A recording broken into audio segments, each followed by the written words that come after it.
जय श्री कृष्ण। नमस्कार दोस्तों, आप सुन रहे हैं क्रिएटिव इंस्पिरेशन और आज मैं आपके सामने भगवत गीता का 7वां अध्याय एक कहानी की तरह प्रस्तुत करने जा रहा हूं। लेकिन उससे पहले एक छोटा सा निवेदन। अगर आप इस ज्ञान को सुन रहे हैं तो कृपया चैनल को सब्सक्राइब करें, वीडियो को लाइक करें ताकि ऐसे ही ज्ञान से भरे और वीडियो मैं आपके लिए लाता रहूं। धन्यवाद। अब कहानी शुरू करते हैं। युद्धभूमि में खड़े अर्जुन के मन में अनेक प्रश्न थे और तब भगवान श्री कृष्ण मुस्कुराते हुए बोले, हे पार्थ, अगर तू मन को पूरी तरह मुझ में लगा दे और अनन्य भाव से मेरी शरण में आ जाए तो मैं तुझे ऐसा ज्ञान दूंगा जिसे जान लेने के बाद इस संसार में कुछ भी जानने को शेष नहीं रहेगा।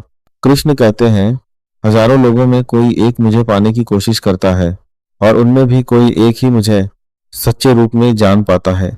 फिर श्री कृष्ण संसार का रहस्य खोलते हैं। वह कहते हैं, यह पूरी सृष्टि दो प्रकार की प्रकृति से बनी है। पहली जड़ प्रकृति, पृथ्वी, जल, अग्नि, वायु, आकाश, मन, बुद्धि, अहंकार। दूसरी चेतन प्रकृति, जीवात्मा, जो इस पूरे जगत को जीवन देती है और इन दोनों का मूल कारण स्वयं भगवान ही है। कृष्ण आगे कहते हैं, इस संसार में जो कुछ भी है सब मुझसे ही जुड़ा हुआ है। जैसे धागे में मोती पिरोए होते हैं, मैं ही चंद्रमा की शीतलता हूँ, सूर्य का प्रकाश हूँ, जल का स्वाद हूँ, अग्नि का तेज हूँ और हर जीव का जीवन हूँ। लेकिन फिर भी लोग मुझे नहीं पहचान पाते। क्यों? क्योंकि मेरी माया इतनी शक्तिशाली है कि वह मनुष्य को भ्रम में डाल देती है। केवल वही लोग इस माया से पार जा पाते हैं जो पूरी श्रद्धा से मेरी शरण में आते हैं। कृष्ण बताते हैं, 4 प्रकार के लोग मेरी भक्ति करते हैं।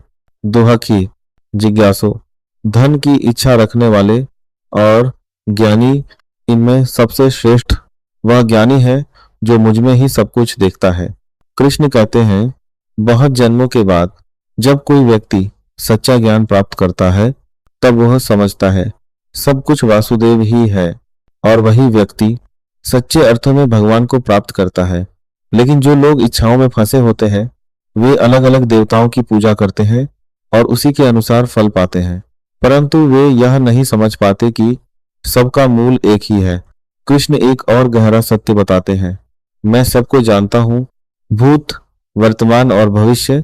लेकिन जो लोग श्रद्धा से रहित हैं वे मुझे नहीं जान पाते क्योंकि वे इच्छा और द्वेष में उलझे रहते हैं।